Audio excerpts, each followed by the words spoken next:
Good morning students. हमारे अध्याय चल रहा है अमर शहीद, जिसके लेखक हैं लक्ष्मी नारायण रंग। जहां हम पढ़ चुके उसके आगे आज हमको अध्ययन करना है। देखिए,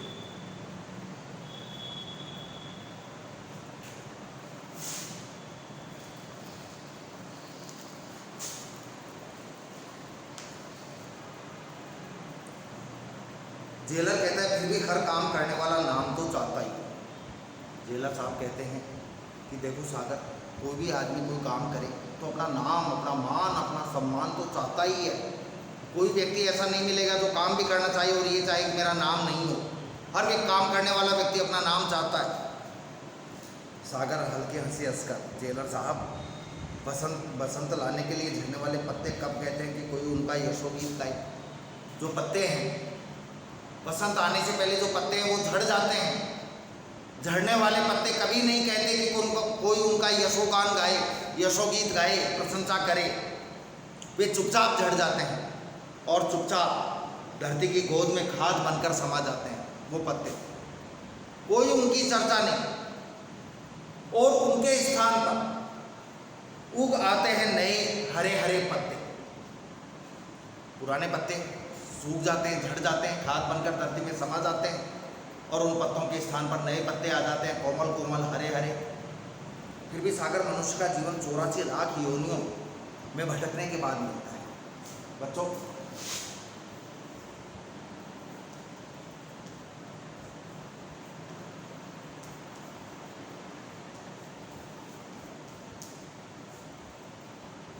चौरासी लाख योनियां, ऐसा कहते हैं कि मनुष्य को 84 लाख बार जन्म लेना पड़ता है और 84 लाख बार मरना पड़ता है। उसके बाद मनुष्य का रूप मिलता है। अब हम मनुष्य हैं, 84 लाख बार मरेंगे और पैदा होंगे, तब वापस मनुष्य का रूप मिलेगा, वो जन्म मिलेगा। उसमें भी अच्छे कर्म होंगे तो मतलब बहुत बहुत लंबा समय भटकने के बाद भी मुश्किल से मिलता है। उसे यूँ नष्ट करना बिना किसी फल की आशा के तो जीवन को तो बड़ी मुश्किल से मिला है तेरे को जीवन। 84 लाख योनियों के बाद उस जीवन को नष्ट करने पर तुला है बिना फल की आशा के। सागर कहता है यज्ञ में आहुति देने वाला, आहुति वो जो यज्ञ में हवी डालते हैं ना, हवन में हवी जो सामग्री डालते हैं, डालकर स्वाहा बोला जाता है। जो तिल, नारियल, शक्कर, घी ये मिलाकर वो घी बनाया जाता है पदार्थ, जिसको हवी बोलते हैं या आहुति बोलते हैं। यज्ञ में आहुति देने वाला यह नहीं देखता जेलर साहब की उसकी आहुति से कौन सी लपट उठती है। उसका उद्देश्य एक होता है आहुति देना। जो लपटें उठेंगी उठेंगी, आहुति देने वाला ये नहीं देखता कि उसकी आहुति से कौन से रंग की लपटें उठ रही हैं या उठ भी रही हैं या नहीं। वह तो बस आहुति देना ही अपना धर्म समझता है। पर तुम्हारी एक आहुति से यज्ञ की कौन सी पूर्णाहुति हो जाएगी कि तुम एक अपना बलिदान दे दोगे, तुम अकेले अपना जीवन त्याग दोगे तो कौन सी पूर्णाहुति हो जाएगी, पूर्णाहुति हो जाएगी, अंतिम आहुति हो जाएगी। तुम्हारे बलिदान देने से कौन सा देश स्वतंत्र हो जाएगा अकेले के बलिदान देने से। जेलर साहब, जैसे एक बीज गलकर ही सैकड़ों बीज पैदा करता है, जैसे एक बीज गलकर ही सैकड़ों बीज पैदा करता है। एक बीज गलेगा जमीन, फिर वो पौधा या पेड़ बनेगा, उससे फिर बीज आएंगे, सैकड़ों फल आएंगे, सैकड़ों बीज बनेंगे, सैकड़ों पेड़ बनेंगे। लेकिन शुरुआत उस एक बीज से होगी जिस बीज ने अपने आप को जमीन में दफन कर दिया था। यदि वो बीज दफन नहीं होता, जमीन में नहीं दबता, तो नए पेड़ पौधे तैयार नहीं होते। एक लौ जलकर ही हजारों दीप जला सकती है, एक लहर उठकर ही हजारों लहर उठा सकती है। वैसे ही एक शहीद भी अपने प्राणों के बीज बोकर शहीदों की अमर फसल उगा सकता है। एक व्यक्ति यदि शहीद होगा तो उसको देखकर अन्य लोग भी आगे आएंगे स्वतंत्रता आंदोलन के लिए और भी शहीद होंगे। वैसे ही एक शहीद भी अपने प्राणों के बीज बोकर शहीदों की अमर फसल उगा सकता है। मेरे प्राणों की आहुति चाहे पूर्णाहुति न बने, मेरे प्राणों की आहुति से चाहे पूर्णाहुति नहीं हो, आज़ादी नहीं मिले, पर यज्ञ को प्रज्वलित तो रखेगी। ये देशभक्ति की भावना, स्वतंत्रता की भावना तो जिंदा रहेगी। मेरे प्राणों का दीप डॉट डॉट डॉट बुझ भी गया तो कोई फर्क नहीं पड़ेगा, आगे नए दीपक आ जाएंगे जलने के लिए। जेलर पर सागर, तुम्हारे प्राणों का दीप बुझा दिया जाएगा, तुम्हारे प्राणों का दीपक बुझा दिया जाएगा और उसकी रोशनी की एक किरण तक को इस कोठरी से बाहर नहीं फैलने दिया जाएगा। तुम्हारे प्राणों की एक रोशनी भी इस काल कोठरी के बाहर नहीं जा पाएगी।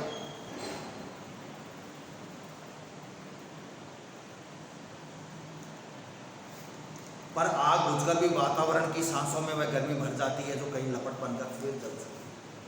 जेलर साहब, आग को बुझा दिया जाए लेकिन फिर भी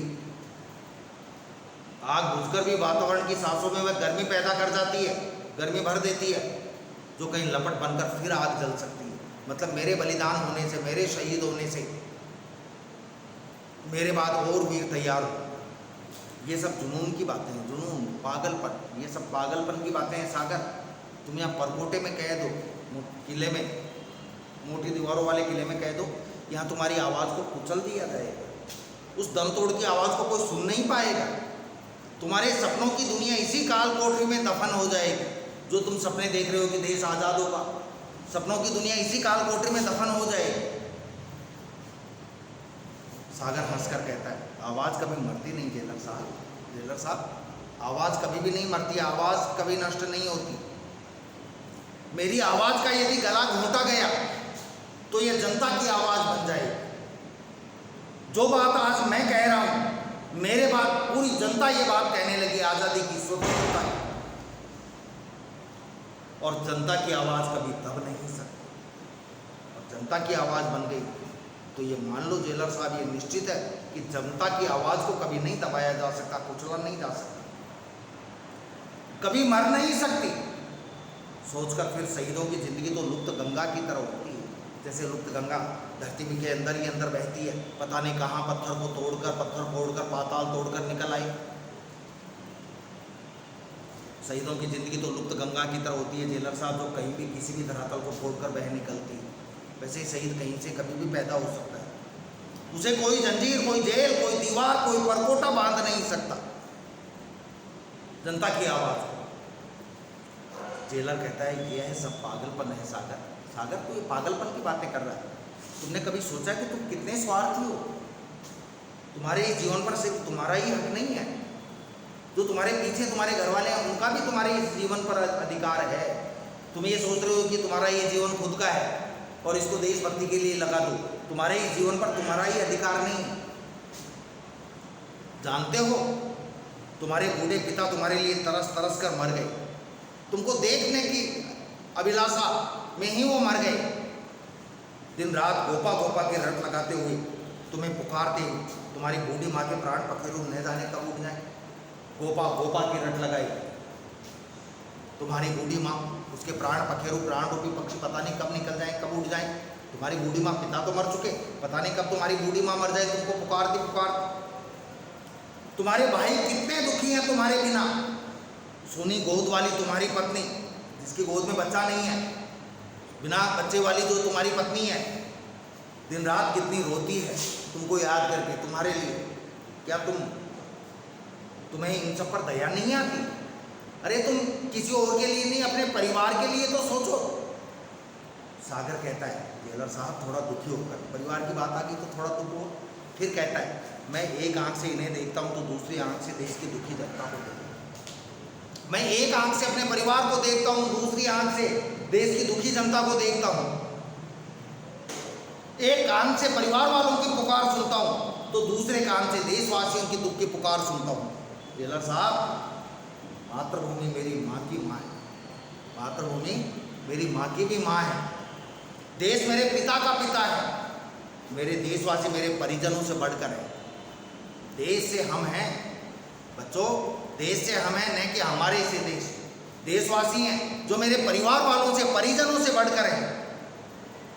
यदि मेरे घर वालों के दुख आंसू भारत माता के होठों पर सुख स्वतंत्रता की मुस्कान रचा सके, यदि मेरे घर वालों की आंखों में आंसू आए, मेरे घर वाले जो हैं परिवार वाले, उनकी आंखों में आंसू आने से भारत माता के आंसू पूछ सकते हैं, धुल सकते हैं,